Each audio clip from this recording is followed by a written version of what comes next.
वसई पूर्वेतील वालीव परिसरातील मुख्य रस्त्यावर लोखंडी सळ्या वाहून नेणाऱ्या एका मालवाहू वाहनाचा अपघात झाल्याची घटना समोर आली आहे। भरधाव वेगात असताना वाहनावरील लोखंडी सळ्यांचा तोल गेल्यानं त्या रस्त्यावर पसरल्याचे व्हिडिओमध्ये दिसून येत आहे।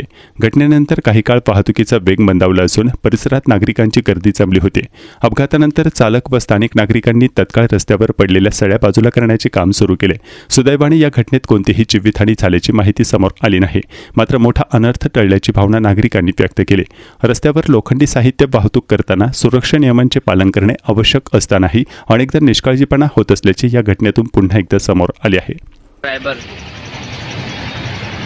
मेन रोड वालीव चौकी के सामने नौजवान नाका